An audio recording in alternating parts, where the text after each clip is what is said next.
Hey guys, what's up? Today I'm going to give you the best deck to use during this Royal tournament. I'm also going to show you how to use the deck. We're going to play some games live with it. This deck last season helped me to get a 345 on my main, which I think is pretty good GT finish.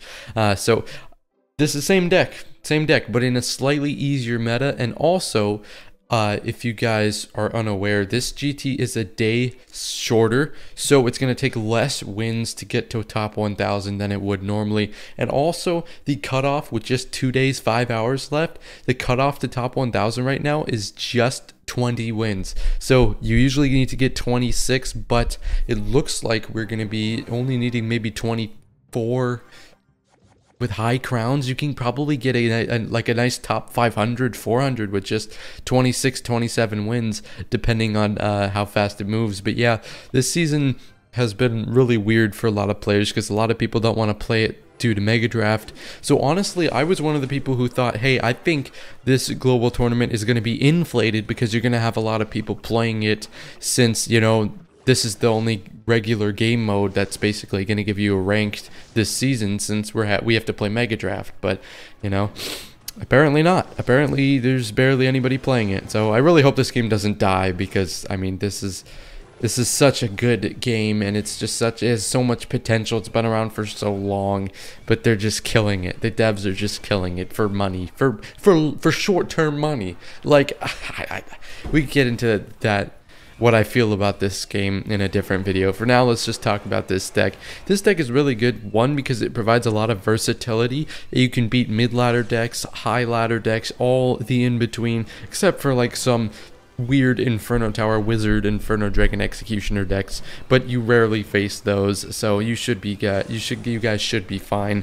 Three Musketeers, Golem Pump, those are two of the worst meta decks for this Lava Hound deck right here, but you can beat bad Golem players or Golem Pump specifically. You could beat bad players. Look at, we're just curb stomping this dude. He doesn't know what he's doing. If you watch my videos on Lava Miner, including this one, I have tons of videos on this deck if you want to see them.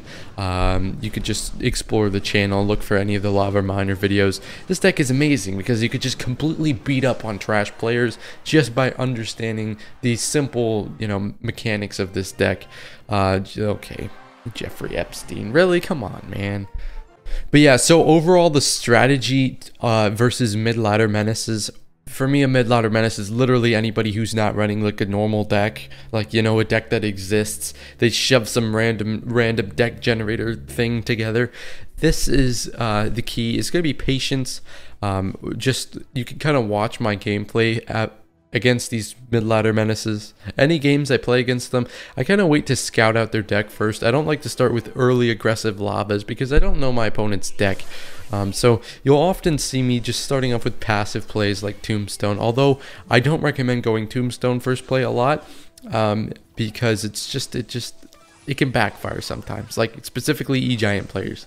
You know, there's some people who just go E-Giant after they see your Tombstone, and it's very not nice. But we do have the Barbarians, so that's why I think it's a little bit less of a problem to do it. But here it looks like we're actually facing somebody who is playing P.E.K.K.A. Bridge Spam, which is, you know, kind of surprising. P.E.K.K.A.'s not that great in the meta right now, I don't think, but I mean, we don't actually know what the meta is because we have to play Mega Draft, yay.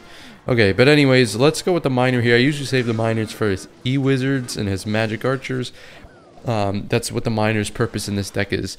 You can tank for Lava Pup units. You can talk for units like the Lava Pup and the Drags and sometimes Flying Machines, although it's mainly used to take out opponents' air counters like the E-Wiz and the Magic Archer. So as you can see, we're going to go up early against this guy, plop down another Tombstone. I'm not really too worried. He's going to go a Bandit like that, which I believe, yes, gets pulled to the Tombstone. Very nice. Very nice indeed. So I was going to consider maybe going Phoenix on that Bandit, but she did get pulled to the Tombstone, so it's very nice. If there's you see how there's 3 lanes here on the bridge? If the unit is on this lane, they're guaranteed to get pulled to that Tombstone placement I did. Sometimes it can happen with the middle unit, as long as like the skeletons spawn at the right time. And then also, we're just fireball baiting here. Also, on this outside lane, it's not going to get pulled at all. So, if you see an E-Giant placed in the corner, then know that like you can't do a super wide placement. So that's my normal go-to placement against a lot of cards, just because it's deep, as well as, you know, it pulls a lot of both lane units as long as they're in the inside lane. But hopefully you understand what I'm saying. So like with the, hopefully I can get back to another tombstone to maybe explain this placement to you guys. So yeah, let's go ahead and do it here. If an E-Giant is coming down the inside lane on this lane, you can place a tombstone all the way over here. But mostly I'll do it here because that only works if the E-Giant's on the inside lane. And you don't want to risk it in case, you know, they get nudged by a Boulder or Golden Knight or something. So just some quick tombstone placements for you. And I also have a tombstone guide with all the placements you'll need to know. You can find it on my channel. Just search for the Lava Tombstone Guide. Quickly up to 8-0. A lot of you guys I see in the clan or whatever, you get 2-3 losses before you even reach 15. I think 15 wins is a good starter for anyone looking to like just improve global tournaments. Like anybody looking for this video is going to be looking, how can I get to 15 wins? Because y'all start somewhere, you know, you're not just going to instantly get a global tourney badge. But I think the first step is unlocking all the rewards, because eventually as you improve, 15-0 is going to be you're going to go from wanting to finish at 15 to getting 15-0 as your start. So hopefully that's the goal. Practice over time. It looks like another P.E.K.K.A player, which is, that's even weirder. Maybe a P.E.K.K.A is back in the meta. I don't know. I'm not a P.E.K.K.A player, so I wouldn't know. And you also can't use the argument that, you know, oh, this such and such P.E.K.K.A player finished high last season, so P.E.K.K.A's back in the meta, because that just doesn't quite work out, because, you know, they are the best P.E.K.K.A player. So, you know, that stuff happens like that. Like I remember Carl or somebody a while back was like the only Lava player in the top 200, something like that. So, oh, Lava's back. Like, oh, whatever, you know, whatever. I'm not going to argue with dweebs. But yeah, anyways, I guess you guys are getting a lot of practice versus this P.E.K.K.A bridge spam deck, it seems like. So we do force out a fireball, which is very nice indeed, because how are you going to deal with these lava pups? And don't tell me E-Wizard Zap, because that shit ain't work around here. Yeah, come on. You didn't even do the zap. Okay, well, whatever. I mean, we're stomping on another P.E.K.K.A player. I honestly think that this is just going to be game, set, match, so I might just go ahead and fast forward to the end here.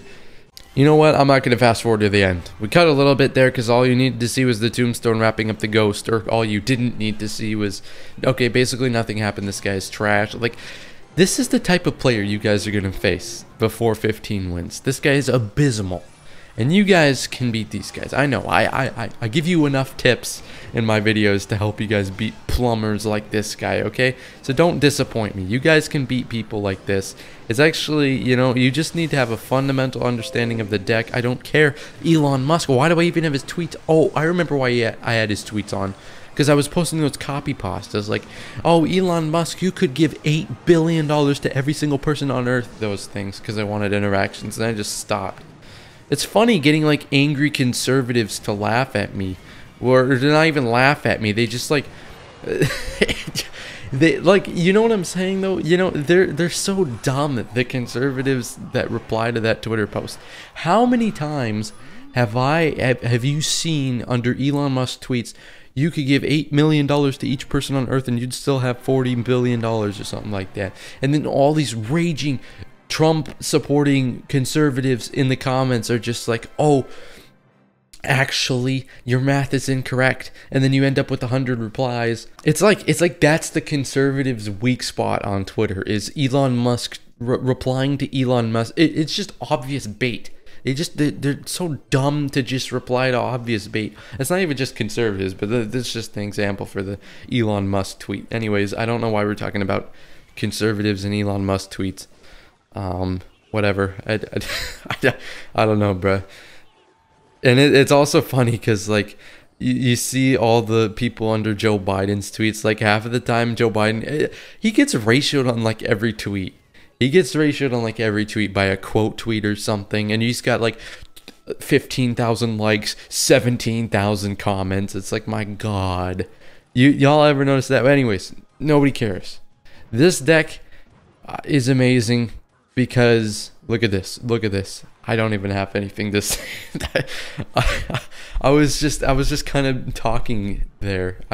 Wait a second. How the hell is he back to another Skeleton barrel. Okay. Well, this deck is amazing. Thank you. It leads us into our next thing because you can handle both beat down and bait. The arrows and the miner versatility in this deck is just unmatched. You'll never see anything better. You will not see anything better in your entire life than this deck right here.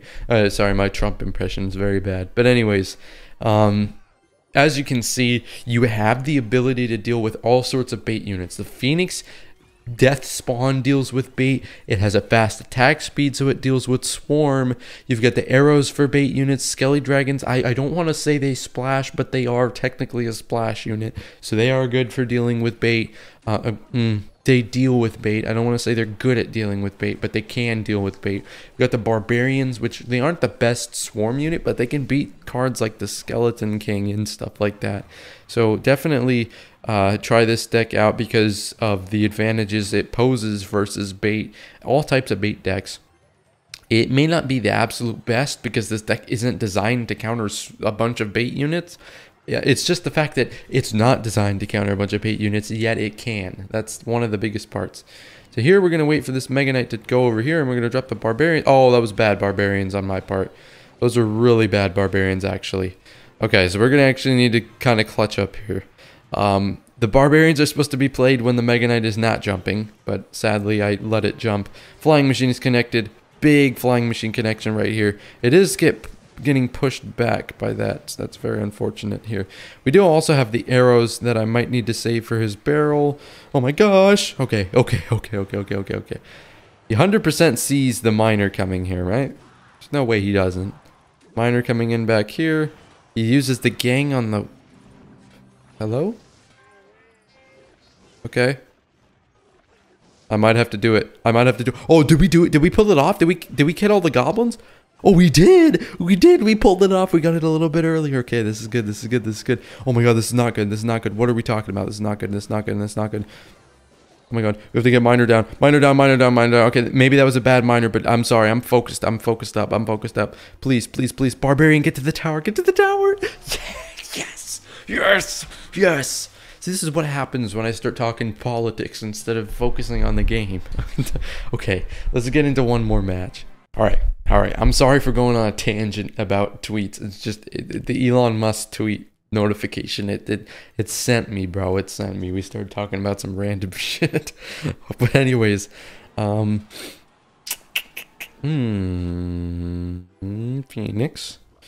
Phoenix. Let's go Flying Machine for this balloon over here, and that's all right counter. You're not gonna.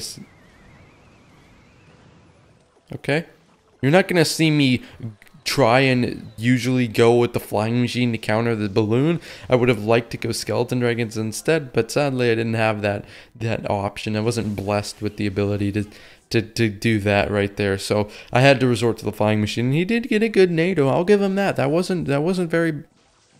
I wouldn't have expected that from G-Nox No Skill, this random plumber from. He's probably playing at the lunch table right now, but like.